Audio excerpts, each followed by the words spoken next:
Сәлем достар, менің каналыма подписаться етуді ұмытпаңыздар. Бүгінгі видеода сіздермен осындай шаблонның сборкасын жасайтын боламыз. Шаблонның аты пирамида. Пирамидка шаблонына ленточканы қалай өткіземіз, сол жайында сіздерге қазір көрсететін боламын. Бұл шаблондар менің VIP каналымдағы шаблондар. Егер де VIP каналға тіркелгіңіз келсе, онда осы видеоның астында комментарийда ссылка тұрады бесплатный телеграм каналға. Сол телеграмның ішінде толық ақпаратты біле аласыз VIP каналы жайлы.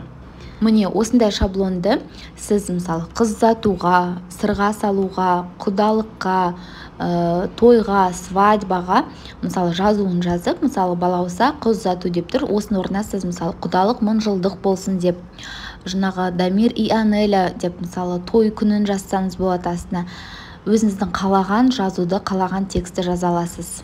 VIP каналында бұдан да басқа 1800-ден астам әртүрлі детский, той, құдалық, обертки, 50-60 жас әртүрлі бомбонеркалардың түр-түрі бар.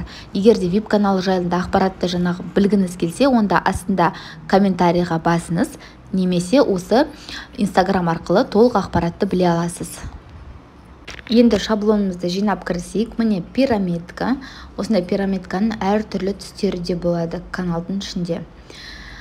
Міне өте әдемі көрінеді, қараңыздар, прям жиналуы да. Бұл, кстати, клей қолданбайсыздар. Клей вообще қолданбаймыз бұл шаблонда. Міне осы шаблонды қазір сборка жасаймыз. В стиле Dior.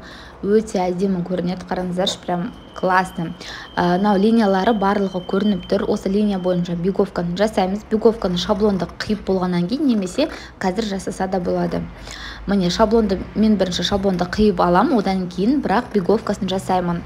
Міне линиясы бойынша барлығын қиып жатырмын. Фотобумагадан шығарған кезде 5 полей шығардым. Фотобумаганың қалыңдығы 200 грамм. На жерде именно фотобумаганың жаңағы односторонняя глянцевая, алдыңғы жағы жылтырап тұрады да, артыңғы жағы ішке кетеді ғой, ол жай матовый. Осындай шаблондарға жаңағы односторонняя глянцевая фотобумаганы қолдансаңыздар болады. Міне видеоны ускорить еткен жоқпын, өйткені чтобы барлығы түсінікті болсын деп. Шаблонымды қиып болдым. Енді қазір линейканы алып, мен канцелярский ножбен беговкасын жасаймын. Қатты батырмаймын. Қатты батырсаңыздар шаблоныңыз кесіліп кетеді. Сол үшін жай үстінен жаңағы линиялар барлығы көрініп тұр ғой, сол үстінен батырып шығамын. Сіздер мысалы қорықсаңыздар канцелярский ножбен жұмыс істеуді, онда жазбайтын ручка, немесе пинцет, немесе крючокпен де беговканы жасауға болады. Маған ыңғайлы канцелярский ножбен, потому что линиялары барлығы ровно болып шығады. Міне барлық линиялар көрініп тұр. Шеттеріндегін обязательно осылай шетін жасайсыздар. Осылай. И екінші шетін. Міне мен беговканы жасап болдым. Беговкадан кейін көрдіңіз бе, шаблоныңыз прям күшті майысады. Ал если без беговки, то шаблоныңыз вообще майыспайды, немесе формасын өзі келтірмейді. Міне өте әдемі болып тұр. Енді осыдан кейін қазір майыстырмай тұрып, бізге дыроколмен тесіп шығу керек. 4 жерден тесетін боламыз. Тесіктер көрініп тұр, но не обязательно именно тесігін қию керек дегені.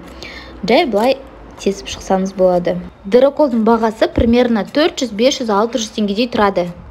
Дыроколмен осылай тесіп шыққаннан кейін, міне жаңа бағана беговкасын жасадық қой, и сразу осылай майыстырасыздар. Міне қара линиясы көрінбейді, ол ішкі жағына кетіп қалады. Міне көріп тұрғандарыңыздай, қара линиясы ол тура ортасында тұрады и көрінбей кетеді, ішкі жағына кетіп қалады. Линия дегенде кішкентай ғана линиясы, қатты емес. Міне осылай енді жинаймыз. Осылай примерно осындай болып тұрады, көрсетіп жатырмын. Қазір ленточкасын өткізетін боламыз. Міне қараңыздар, өте әдемі шаблон, прям богаты көрінеді, күшті көрінеді. Любой құдалық, сырға салу, қыз ұзату, мысалы бір жас деп мысалы жазса да болады. Ленточканың примерно сантиметрі 28-30 сантиметрден аламыз. 30 сантиметр аламыз, артығын кесіп тастайсыз. Міне енді қараңыздар, міне осылай шаблонын қойдым. Лицевая сторонасы сізге қарап тұру керек. Міне бізге қарап тұрады, өзіңізге қарап тұрады. Бірінші шетінен өткізесіз ленточканы, мына жақтағы ленточкаға тиіспейсіз, оны ішке қарай өткізбейсіз, сөйтіп тұра береді. Енді мынаның ішіне қарай өткіземіз. Видеоны мұқият қарасаңыздар, именно осы способпен жинайтын болсаңыздар, дұрыс жиналады сізде. Міне осылай жинап аламыз. Міне көріп тұрсыз, уже ішкі жағында тұр.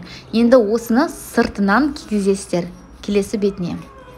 Міне осылай сыртынан кигізесіз. Осылай қолмен жинап тұрамыз. Өте оңай, бір рет жасап көрсеңіздер, ары қарай өте оңай болады жинау. Енді мына шетінен шығарасыздар сол ленточканы.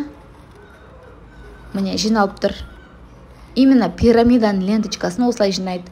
Міне көріп тұрсыздар ғой. Екі шеті, мысалы заказ беруші, мысалы кәмпитті осының ішіне сала салады өзі. Ленточканы ашып отырмайды, барлығын жай бетіп байланған жерін аша салады да, и кәмпитті сала салады. Өте оңай. Көріп тұрсыздар ғой, ештеңке бетіп шығып тұрған жоқ. Ұштары бәрі үшкір болып тұр. Өте әдемі шаблон, жасап көріңіздер. Егер де біздің веб-каналға тіркелсеңіздер, онда осындай шаблондардың эскиздарын ала аласыз. Енді жай бантик ретінде байлай саласыз. Міне. Шетінен байланады, сосын кішкене ортасына қарай бетіп итеріп қоясыз. Артық жер ленточка, міне артық шеттері шығып тұр, соны мен қазір былай қия саламын жай, қайшымен. Все. Қайшымен қия салдым. Міне біздің шаблонымыз енді толықтай дайын, ұштары барлығы көріп тұрсыздар, өте әдемі. Самое главное, бұл шаблонда сізге биговкасын дұрыстап жасау керек. Без биговки шаблон не получится. Сол үшін қараңыздар. Міне шаблонымды тағы бір рет көрсетіп кетейін. Өте оңай жиналуы, клейсіз, ешқандай клейді қолданбайсыз. Ленточканы правильно байлауды үйреніп алсаңыз, онда осындай шаблондарды сіздер де жинай аласыздар. Ең оңай, қараңыздар, мраморный шаблон да бар, әр түрлі шаблондар біздің веб-каналымызда бар.